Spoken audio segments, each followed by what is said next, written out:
Hey, welcome back to another exciting episode of YOML, a year of magical learning. Today we're on book 105, and we want to talk a little bit about Bill Bryson. So, I think this is one of your favorite authors. So, Yeah. let's kick it off.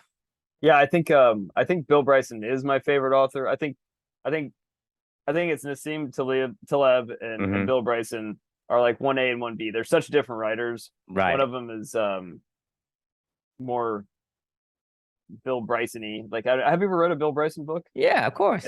Okay, Yeah. so it's a I mean, I don't even know how would you describe Bill Bryson as a writer? I mean, I think Bill Bryson, it's one of those guys where he takes similar to me, he's like similar to Richie Feynman, right? He takes something complicated, he make and something boring, and he make it interesting. Right. Okay, Yes. so like you say, hey, in the history of this and history of that, right? He has a way to tell a story that makes it really good. Right. On the other end, where you're talking about Nassim Nicholas Taleb, right? He has very eccentric ideas, which is and a lot of He's time provocative. Yeah. we're provocative, and Yeah. it's the anti of what you would see on in the average people. And Right. so the thing is, like I said, they're two different kind of author, but they both are tremendously good. And Yeah. I like them too, because like I told you, I read all of um Nassim Nicholas Taleb's book, and Right. because it has this Incerto series that I really love those. And because the thing is, what he says, it's out of this world, but at the same time, it's true. Yeah. If you really think about it and you kind of follow through, then it is true. So I do It's like it. digestible too. They're both digestible. Yeah. Like they both take, like you said, really complex topics and turn them into something that anybody can understand. Yeah. But Bill And Bryson's on the other end. He is gonna be more like, for however he does it, it's like he gets to your level, right? I don't He know gets to how he your does it. Yeah. level, and Yeah. he able to bridge that gap of with your knowledge and the things that it's completely a lot of times just boring, like textbooks that you learn in school that you just this is just not fun for you to. But he takes it and he spin it in a way, but at the same time, a very educational. So this guy has a talent for that. He has an incredible talent. And I wish I could give like an amazing analogy as to how I feel when I'm like, going through a Bill Bryson experience. But it just feels like the most calming person guiding you through this nice Mm. leisurely trip where you're just like smooth sailing along like a river cruise or something like that, where you're he's pointing out facts that are over there, and then he just makes it like this amazing, like, oh, I didn't know that about that kind of a tree. I don't know what it is. It's just something about like the way that he weaves all this stuff in of just complete mundane, boring information into this like amazing journey, like that Hmm. you're kind of on with him, and you just feel like it's like this person just sitting by a fireside or something like that, just Right. talking about like, He's a yeah, storyteller. yeah. Well, What so I is can. Taleb. Taleb Yeah. is a storyteller as well. It's just Yes. his Yeah. stories are fiery and like passionate and like Yes. I Yes. yeah Because the with yeah. Taleb, it either you love him or you hate him. Right. I don't know how Right. anybody could ever hate Bill Bryson, to be honest with you. Like I mean that's like Yeah, Bill hating it's Bryson's like hating your a lot of grandfather. people, Yeah. most people will love Bill Bryson. Right. On the left side, somebody's gonna really, really love him, and somebody's gonna really, really hate him just because of the way that he speaks, right? Right. And if you can relate to him, you're gonna like, hey, this guy's what I really want to be. I really want to understand, the knowledge and information he has, right? And so Taleb has that I guess personality in him, that he's a very, very direct, and he speaks his mind. Yeah, throws it in your face for sure. So, Yep. Yep. which I like it because he's really smart too. So anyway, Yeah. all right, on with the reflection. So this is a Bill Bryson book. So one of my favorite authors for sure. Hmm. And the reflection title for this one is "You Were Born to Question This World." And this book is called At Home. It's a short history of private life by Bill Bryson. So I don't know. Have you read this particular Bill Bryson Not this book? one, not this particular Uh, one. so this was like a really interesting off the wall. I don't even know how, like, I don't know where he comes up with this stuff, but I actually that's kind of what the reflection's about.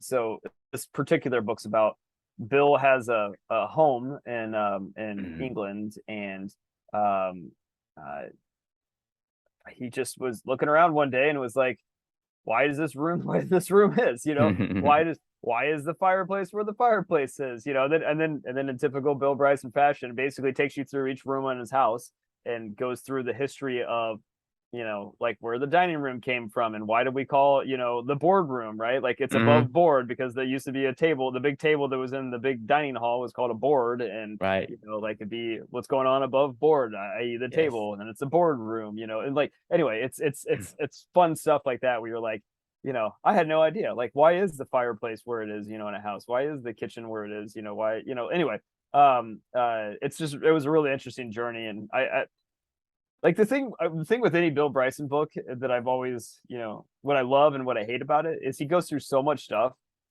that I almost don't really retain any of it, because it's just a fun journey. But at the same time, like, I learn a ton, but it's just so much information that he's going through that it's hard to like, it's hard to almost like grasp onto something that you're just like, oh yeah, like this is the central thesis of this. No, it's a meandering journey of just all kinds of knowledge, and it's just fun. It's like, anyway, it's a good book. I recommend it if you want to check it out. But this particular reflection title was about You Were Born to Question This World. And to go along with our love of Bill Bryson fest going on here, I was like, after I finished this book, I was like, man, this guy is just somebody that I aspire to be one day. He just I want to consume everything that he's written and anything that he's ever produced. It was just such fun journeys, and you can just tell like this guy is inquisical. Is that a word? Inquisitive. He's just so inquisitive, and Right. and he's so open to the world around him, and so looking at things from open to seeing things from a different paradigm and exploring and questioning and using his imagination. And that's what this journey is all about, right? Like that is what the Year of Magical Learning. Bill Bryson is, and Nassim Taleb are both Clubany members at heart, for sure. I mean, like that is absolutely, if someday we have like a graduation, where like we're like Harvard or whatever, and we have like scholarships are given out, and we have like honorary doctorates, so we can, of Clubany world, like, I mean, for sure Bill Bryson and Nassim Taleb would be Yes. honored as honorary, doctorates of Clubany. Yes. They pretty much embrace the company doctrine, so they are. They live it. I mean, they're doing the same thing that we're doing. They both just live it, right? And Right.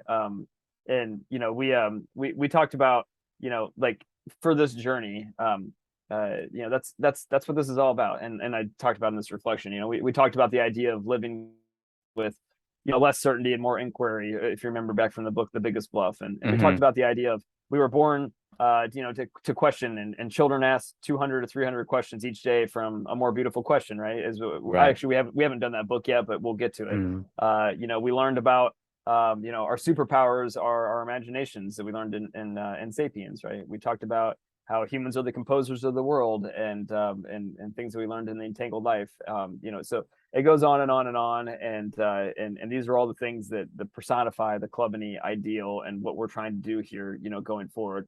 The all I could think after I read this book was like, just don't be afraid to live like Bill Bryson and embrace your humanity, and like, this is who we are. This is what we were born to do. You are born to do what Bill Bryson did, and just be sitting in a room and go, man, I'm just looking at the corner of my room right now and be like, how do they, like, why do we have leather chairs? Like, what's the reason behind the leather chairs, and why do they, look the way that they do? And what's up with whatever, the way that the roofs of our house are tilted, like, why does our windows look like this? What's the architecture behind it? What's the science and math? Whatever, it doesn't matter. You could just look around your, like, that is what we are born to do. It's just question the world around you and use your imagination and create, and then share, right?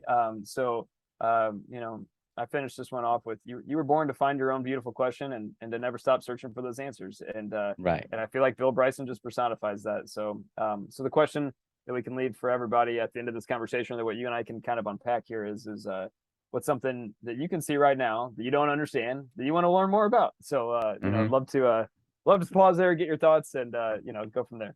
Yeah. So, the reflection reminds me of that story I told you before. It's about the four monkeys in a cage, Mhm. with a ladder and a bunch of bananas dangling on top, right? And so, the scientists put in four monkeys in a cage with a ladder and a banana on top. And as a monkey climbed the ladder, the scientists would throw cold water at it, so that to prevent the monkey from going to get the banana, Right. climbing a ladder to get a banana. And then slowly but certainly, the scientists took out one of the monkey, put in a new monkey, right? And the new monkey goes start climbing the ladder, and the other three original monkey start beating up the new monkey but the scientists stopped throwing cold water after the first initial Right. monkeys, right? So the new monkey, when it comes ladder, he didn't get any cold shower, but he got beat up and Right. was chastised by the other three monkeys, Interesting. right? Yeah. And so um eventually the scientists replaced all the original monkeys. Like no more monkeys that ever got experience a cold shower. Put Mhm. all new monkeys in. But every single time a monkey would climb a ladder, the other one would say, "No, no, you can't do that. Beat you up, beat them up." And so the Wait, moral, wait. The new monkeys that never saw this ever happening, like, did it again? no. So that every time you put a new monkey in, right? Oh So no, I thought you said they replaced all four of the monkeys with four new monkeys, and like they had never seen that before. And they no, still no, did no. it. So Yeah. they replace him one by one. Oh, Okay. I got you. All right, that makes So sense. Okay. so so so let's say the four monkey that would get a cold shower, they Oh, I knew, see. They they slowly knew. replaced Then you them take out. out one, Yeah, you put out a new one in. gotcha. That new one in wants to climb the ladder. Like, hey, there's bananas up top.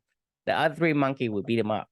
Then you take another original one out. You put another one in, right? The Right. new one is starting to climb the ladder. They go with So the first they don't new even know the monkey, origins the first of new monkey, right? right. He also beats up the gang up on the newest monkey because he got beat up by the other three guys. Now he's That's beat up. crazy. So eventually, they replace all the monkeys one by one, and all the new monkeys has never been given a cold shower, but they took on that premise of never climb the ladder Right. to get bananas, Yeah. right? And to me, it reminds me of the stories because if you're not inquisitive, you're gonna fall into the trap of you being contained in a box and you don't know why, Yeah. right? And so having a more beautiful questions allows you to buck that stigma of this is how things were, right? You ask why. Right. Why were it like that? Right? Um, for example, another story that I've heard in the past is like, one of the daughter and the mom was cooking a turkey for Thanksgiving dinner. And the daughter saw her mom put the turkey in, and then she would trim off the end of the turkey and put Right. it in the oven. And the daughter was asking, it was kind of you know, curious. Say, hey mom, why do you trim the end of the turkey before you put it in the oven? And she said, well, I don't know. Your grandma did it, so I did it too. Right. And then Right. a couple of days later, the granddaughter asked the grandmother, I said, hey grandmother, my mom trimmed the end of the turkey because she saw you do it. And he said, why did you do it? And she said, well, dear, when I was cooking turkey, the oven was so small that it won't fit, so I had to so I had to chop it off, right? So the thing is, these things, if Yeah. You you just don't don't even know where shit comes from. yeah, Like, I I mean, mean, yeah. you continue to do the same thing, but Right. the reason for that, it wasn't applicable anymore. And so Right. to me, like having an inquisitive mind, ask questions, right? I think this is the essence of be able to not fall into that trap of inheriting things that it no longer applies to you. Right. You think about it. If you keep doing that, you're gonna be really, really stuck in some hang on one kind second. of Sure. containment. Hang on one quick second. Sorry. Okay.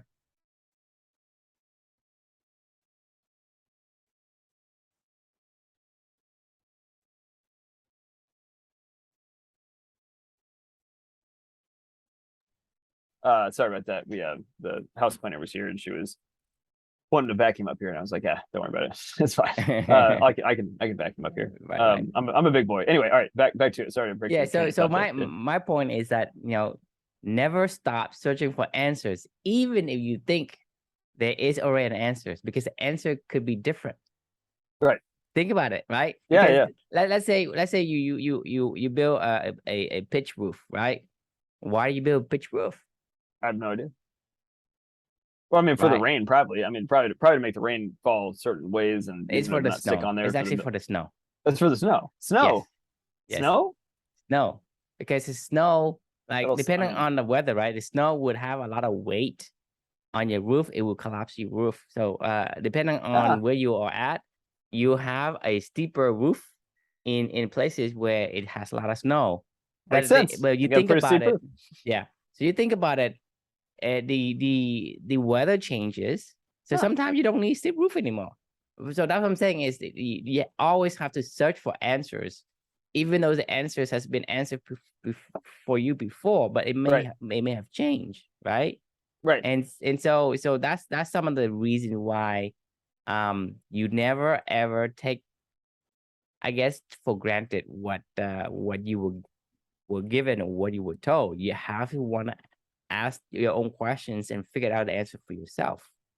I could not agree more. As a matter of fact, like I'm actually reading right now. The book that I'm reading right now is 1984, the the Big Brother book, and that's kind of what that whole book's about. So it's kind of top of mind right now. Of like they literally are just crafting new messages and erasing old messages and crafting new messages to try to control the narrative going forward, where people don't even remember, they don't even remember if they remembered what they remember, like it's try and I'm not saying that that's what the goal in life is, but to your point, like there's so many things that we just inherit along the way where we're like, I don't know why I do what I do. I don't know why I go to the office. I don't know why we all went to the office every single day. Like that's crazy to leave your family. Like the more that I've been thinking about, like, just this whole work from home world these days, like it makes no sense to go drop your kid, shove all your kids into this one tiny room where they all just get each other sick all day long and never see their families, and then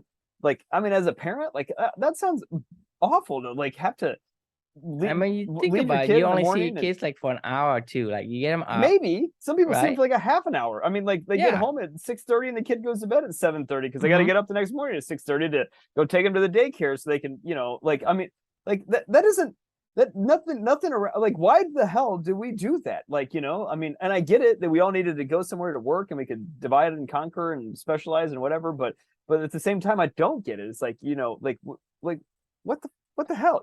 But to your point, like the things that we just accept in life that are, I don't know. Just because it was done before, you right. accepted it, right? And to me, if you don't ask that question, you will never ever going to start to look for answers. Well, and that's why. Oh, go ahead. Sorry. And that's why they are able to enslave you. Right. We are slaves in essence, because you think about it, you are to do a certain thing at a certain time, right? And you bust your ass, and we pay you enough for food and shelter. That's it. You think about it. You wake up. You wake up at like early, 5 or 6 a.m. and then you hurry get some breakfast. You get your kids ready. You drop them. You drive them to drop them off at daycare, and then you go to work all day long, right? And then you go back and you pick up your kids, put them to bed, you eat dinner, you take a shower, you go to bed. And you do that for what? Until you're 70, 75? Till you retire? Quote unquote retire? Shit, it's just because you couldn't work anymore. That's why you retire. Yeah, you're not retiring for shit. So it's like the institutions are trying to enslave you, and they will use different methods to enslave you. You're not in a cell, but you have no control, no freedom. Right. And you don't understand why. Like, I mean, that's the most important thing is You don't understand why, because you right. accepted it, everything that passed on down to you, because everybody works, Right. right? And then if you start to everybody buck the goes to school. trend, Everybody goes to some formal education. Everybody goes to, like, I mean, look, I get it. Like, everybody said you have to go to school. Everybody said that's how you learn. you had to go get a college education to Right. get a good job. Everybody said you have to buy a house. Everybody said you have to do this, have to do that. Everybody have to, you have to get married. Everybody says this and that. Well, they say, hey, it's not like they ask you, hey, do you want to work? Do you want to buy a house? Do you want what do to you get want married? to do? Yeah, right. I mean, no one Right. asked you, do you want to? So everybody had to. You must. And then especially for the men, it's saying, you gotta man up and take the shit. Right? Embrace the suck. Embrace the suck and eat the frog. Right. And to me, that's just easily how people can manipulate you if you don't ask questions. Right. You gotta ask questions. And you gotta not just ask the question, then you gotta go explore and figure out why, and then go explore ask questions so you can like once you find ask the one answers. question, the questions never stop after that. Like that's the beauty of questioning, right? Because there's never it's a rabbit hole you will go down for forever and ever. Like the club any question that we've been asking ourselves about is like, why do we all have to have an investor into a company to be able to start up a company? Like, what does money have to do with meaningful work necessarily? It has nothing to do with it. Like making money out of your working environment has nothing to do with producing meaningful output. Like that is absolutely not. Those two are completely different things, but we've completely tied them together, at the hip. Like literally, you can't produce meaningful work unless you have somebody to fund your meaningful work project, and it generates a certain amount of meaningful work, and then it's all about just making money, right? Like at the end of the day, like what happens if you separate those two out? What if we just focus on meaningful work and didn't worry and invested our time into projects and stuff like that? Like, could we also produce value out of this world where we can still live in the environment, still make money, still be able to live a life, but not necessarily have to do it in the same model that we were doing in that everybody else does at that point in time? Like that's that beautiful question, I guess, if you will, has led us down a rabbit hole of 2 years of thinking, asking another question, trying more stuff, thinking, asking more questions, trying more stuff, and it'll probably lead us on a lifetime of trying to do this stuff, as we continue to get further and further down the road and understand what works and what doesn't work. And that's what questioning does. Like that's what Bill Bryson did. He just looked around his freaking house and he just kept going, and then he wrote an awesome book out of it. Why this table has 4 chairs? Has four legs, right? Can it be 3? Can it be 5? Can it be 6? But if you don't ask it, you don't have any tables with 6 legs, right? And so the thing is, you want to be novel, you have to ask questions. And to me, asking questions and getting answers is what we thrive in. We thrive in getting the answers to the questions we ask. Right. And the more answer we have, the like we said yesterday, you learn fast, right? The data points you get from finding the answers give you that sense of accomplishment of some sort. It's like a dopamine hit. I mean, it's a dopamine hit for sure. Yeah. And we as humanity thrives in getting answers. Right. Right. Think about I tell you about the pitch roof, right? Why so many houses? It makes sense because I grew up in a snowy in the Midwest, right? So like every house around me has some pretty steep pitches, and I mean, I never really thought about it, but whenever I go down to like the Southwest or Florida or where you live or something along those lines, it doesn't look like in Arizona. You don't need a pitch roof. As a matter of fact, they pretty much have like flat roofs out there, right? For the most part, it's probably for, I don't know, maybe it shields the heat or something. I don't know. But there's a reason why. Like, I mean, somebody realized that's a better place for that environment, and yada yada yada. I have this quote pulled up here that I need to share before I lose my train of thought. I just finished a book Tuesday. It's called "Amusing Ourselves to Death" by the author John Postman. I actually found that book from another book that I read where they were talking about some stuff, and I was like, oh, it sounds kind of interesting book, and I downloaded it and just finished it. It was about the age of TV and the mediums that we use, and how it affects our public discourse on learning and how we communicate with each other in general. Anyway, there was this quote that I wrote down from it that I really enjoyed, because you were talking about, like, we're time servers, right? He said humans went from timekeepers originally, because we love math and whatever and keeping the time, to time savers, to like trying to figure out how we can, get more of it, I guess, and leverage more. To now we're time servers. I mean, like we literally, like, you talk about don't run for trains and all that other stuff, right? I mean, I feel the same way as well. But it's hard. Like, it's hard to not run for trains. Like, I mean, this morning I was running around like a chicken with my head cut off, because I was at my parents' house still, because our AC didn't fix, but I needed to get all my meaningful work done in the morning before I jetted off to work, because I had a meeting at a certain time. Then I had to drive over here and coordinate, this guy, while I had like 4 other appointments throughout the course of the day. And then we have this, and it's like, I mean, I'm just literally serving time. Like, I mean, none of these things, the only things that are important for me are this and the stuff that I did in the morning, and making sure that my family's okay and taken care of. Beyond that, like every other thing else that's been on my docket for the day, I'm just literally just serving time, I guess. I don't even know. I mean, it blows my mind to think sometimes, and actually the reflection I was writing about this morning was from that book.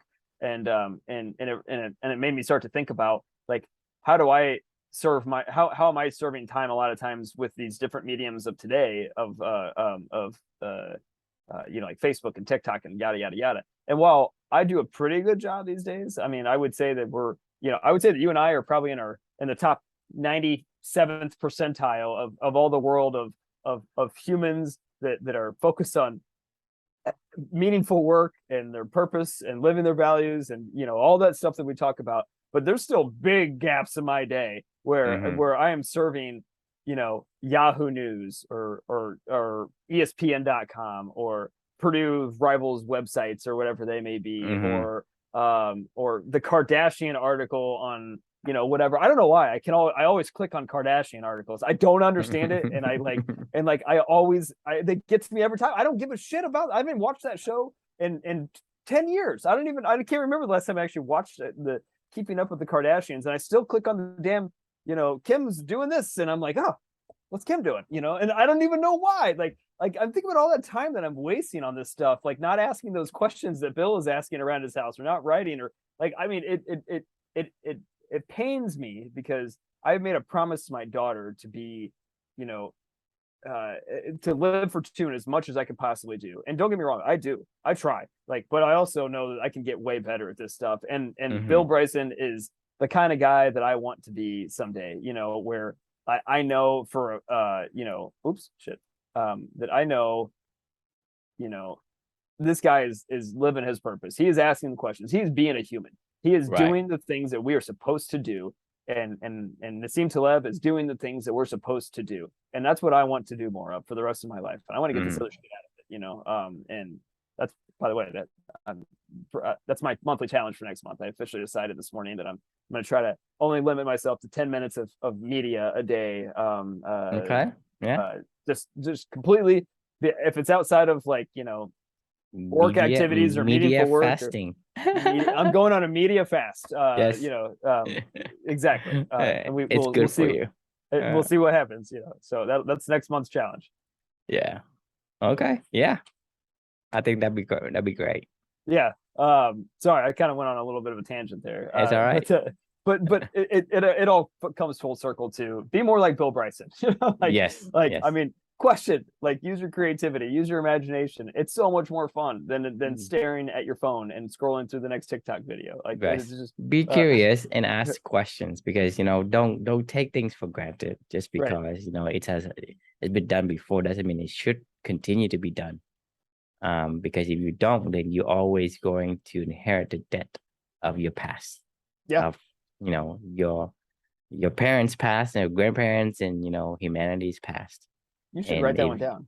That's good. Which one? To inherit the debt of your past. Yes. Inherit the debt of your past, of your ancestors. No, I'm saying like write that one down. That's really good. That was that's like, I feel like that's one of those things you would just randomly see on a LinkedIn, Adam Grant post of, like, be curious or you'll inherit the debt of your past, or whatever. It sounds good, but what does it mean? I don't. Well, that's when you got to be curious and go ask. Like, you can't just take That's why I'm trying to go on a media fast, because Adam Grant maybe did a lot of work to get to that point in time to ask that question or to have that statement, to post that out there, right? Like Nassim Taleb says, if it takes no skill to understand something, it takes total mastery to write it, right? Like you have to really understand the stuff that we're talking about to be able to write that down, to distill it down to something simple enough for people to understand. And it might look simple and stupid, where somebody can read it and go, "Oh yeah, that makes sense. Yeah, yeah." Don't inherit the debt of your Exactly. I past. mean, to Like, build something from nothing, it takes total mastery. To see right. something, oh yeah, that is this, that is that object, that is a house, that is a plane, that is whatever. It's easy. You can see, oh yeah, I see it. But to come out, build something from nothing, that requires total mastery. And then to be able to say it to somebody else. I mean, like into a condensed format, where they can understand it and digest it. Like the idea of Clubany. Think about the idea of Clubany. Like we've been for 2 years, we've been trying to figure out exactly how to say that to the world. Slowly but surely, we're getting better and better. I feel like I could probably do it in a couple sentences these days, but for the first few months and maybe the first year, we were like, it would take us like 35 minutes to describe it to somebody, and they're like, well, but what is it? And you're like, well, it's like this and then that, and then like you do this, and then we do this, and then that, and then this happens, and then and then people are like, huh? I don't get it. But someday we'll be able to distill this down to like, Clubany is this, and they're gonna go, oh, I understand that. But that took us a lot of time to get to that. Yeah, exactly. And questions. Awesome. So any final thoughts here on this one? No, that's it. I mean, unless you wanna write down that No, you need to write it down. saying. That's what you're saying. You need to write that down. Doesn't matter if I say or not. Well, it does. I'm saying you need to capture that. You need to write that one down and remember that one for yourself. So someday when it's a truism that we can put out there, we'll share that with the world. Awesome. So the question we can leave with everybody again is what's something you can see right now that you don't understand that you want to learn more about? So just ask the question. Be curious. Go figure it out. See where it leads you. You never know, right? You could find your beautiful question.